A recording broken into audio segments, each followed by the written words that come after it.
যখন গ্রিনল্যান্ডের ব্যাপার হয়, যখন ইউক্রেনের ব্যাপার হয়, ইইউ এক রকমের রিয়াকশন দেয়। যখন ফিলিস্তিনের ব্যাপার হয়, যখন ইরানের ব্যাপার হয়, যখন ভেনেজুয়েলার ব্যাপার হয়, তখন ইইউ অন্য রকমের রিয়াকশন দেয়। এটা খুব পরিষ্কার। পৃথিবীতে এখন আর কোনো প্রতিষ্ঠান নাই। আমাদের প্রতিষ্ঠানগুলোকে হয় নতুন কোনো প্রতিষ্ঠান আবার নতুন করে তৈরি করতে হবে, নতুবা আমাদের এই প্রতিষ্ঠানগুলোকে নতুনভাবে আবারও ঢেলে সাজাতে হবে।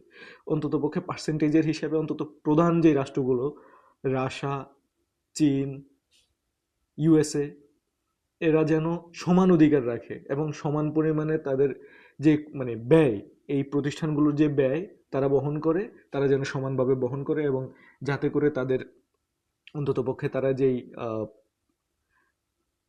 কথা বলে যে ভ্যাটের অধিকার সমান থাকা উচিত। যদি সমান থাকে তাহলে তার মানে যদি খরচ সমান দেয়, যদি ব্যয়গুলো সমানভাবে বহন করে, যার ফলে একটা ব্যালেন্স তৈরি হবে। তখন ইউএসএ যেহেতু এখন 60% অফ কস্ট দেয় সম্ভবত ইউএনের, ইউএনকে ইউএসএ যা বলে তাই শুনতে হয়, অথবা তারা হুমকি দিতে পারে যে আমরা তোমাদের খরচই দিব না, আমরা তোমাদের ব্যয় বহন করবো না, অতএব তখন বন্ধ হয়ে যাবে। শূন্য মানে হচ্ছে সমর এবং হচ্ছে ব্যয় সব কিছু সমানভাবে যদি বহন করা যায়, এমন একটা প্রতিষ্ঠান তৈরি করা যায়, পৃথিবীকে মানে পৃথিবী এভাবে চলতে পারে না, একটা জঙ্গল রাজের মতো চলতে পারে না। পৃথিবীকে একটা সুন্দর জায়গায় আনতে হবে। আমরা এই পৃথিবীতে অনেক বেশি যুদ্ধ চাই না। আমরা চাই না এমন একটা পৃথিবী যেখানে যে কেউ চাইলেই একটা দেশের উপর আক্রমণ করে ফেলতে পারে। একজন মানুষ চেয়ে একটা দেশ ধ্বংস হয়ে যাচ্ছে। এইটা আমাদের কঠোরভাবে প্রতিবাদ করা উচিত। আমরা একটা ছোট দেশ হিসেবে আমাদের প্রতিবাদ করা উচিত, এবং পৃথিবীর বুকে আমরা শান্তি শৃঙ্খলা চাই হিসেবে আমাদের এটার প্রতিবাদ করা উচিত।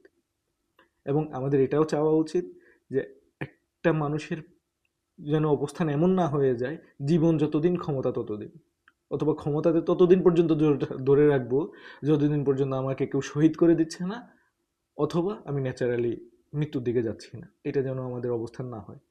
সাথে সাথে আমরা এমন একটা পৃথিবী চাই না যেখানে বড় মাছ ছোট মাছকে খেয়ে ফেলবে। আমরা চাই সহ অবস্থান।